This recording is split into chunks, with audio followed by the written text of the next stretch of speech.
qual o critério fundamental, né, para se fazer um bom jornalismo? E aí?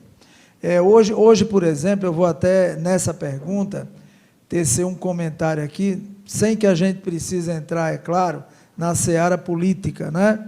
Tá certo?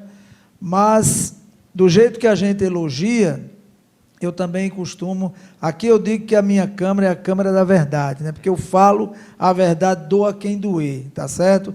Esse meu programa aqui, o Balanço Diário, eu posso dizer que não é um programa que é pago para falar as coisas, não. Aqui eu falo o que eu acho que devo falar, doa quem doer, né?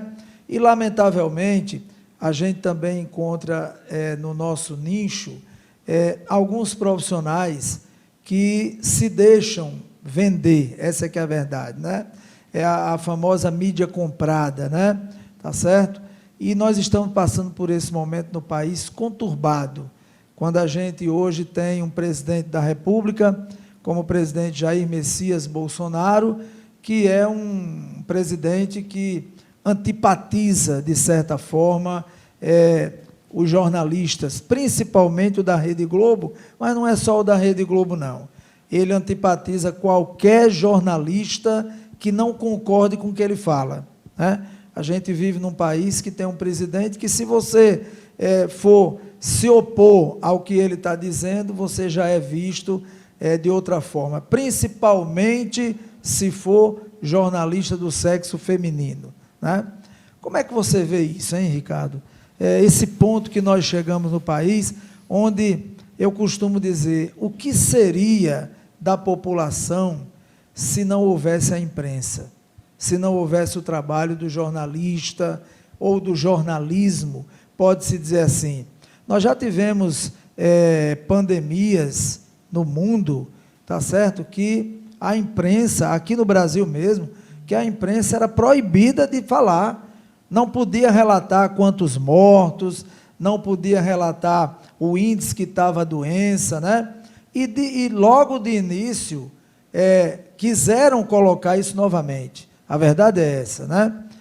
Surgiu um movimento aí para abafar com relação à Covid, o número de mortos, abafar as mutações que estavam chegando, né? O grau da doença, e não conseguiram, porque o jornalismo, hoje também, a gente pode dizer que tem a sua força, né?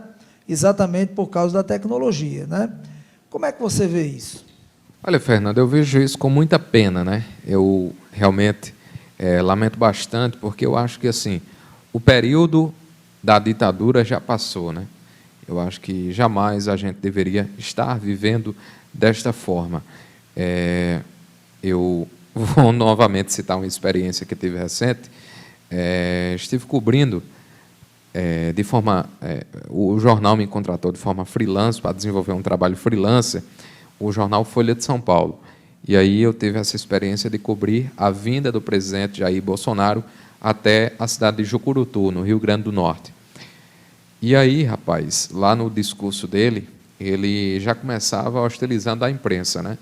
Ele olhava para a gente que estava cobrindo lá a solenidade, desempenhando o nosso papel, e assim, se a briga dele é com a mídia nacional, a mídia local não tem absolutamente nada a ver. A gente estava lá desempenhando a nossa função, o nosso trabalho.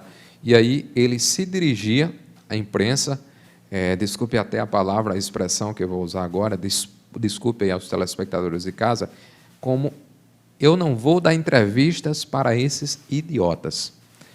Ele falava com essas palavras. Então, assim, realmente eu lamento bastante, né, que um presidente da República tenha um comportamento dessa forma, dessa natureza, porque a imprensa desempenha um papel extremamente importante. A gente imagina se durante esse período de pandemia, de Covid-19, se não fosse a imprensa, o que seriam das pessoas? Se não fosse a imprensa para estar todos os dias veiculando as informações, atualizando o cidadão do que acontece em todo o Brasil, a gente estaria enfrentando muita dificuldade. Então, eu lamento bastante essa postura do presidente da República e que ele possa mudar os seus conceitos e os seus pensamentos enquanto existe tempo, e reconheça o trabalho tão importante desempenhado por nós, todos os profissionais. E aí você me perguntava, Fernando, também, quais são os critérios para você ser um bom profissional na área do jornalismo. Eu diria 2 que, na minha opinião, são essenciais. A questão do profissional prezar sempre em suas colocações pela verdade, isso é fundamental, e também a questão da imparcialidade. Eu até cito um exemplo, o professor Herbert, que está me assistindo, vai saber, eu sou flamenguista doente, certo? Mas, a partir do momento que eu estou ali comunicando, levando a informação, eu não torço para time nenhum, certo? E se o Vasco jogar bem, eu vou estar elogiando e comentando o futebol do Vasco.